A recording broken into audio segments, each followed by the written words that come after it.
go to search and search a place name.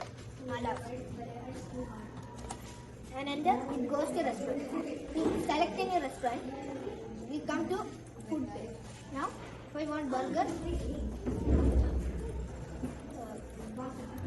you can select the type of pizza, toppings,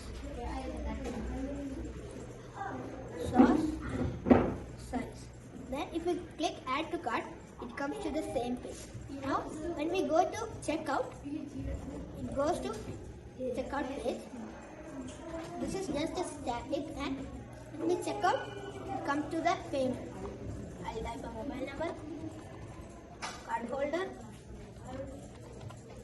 card number,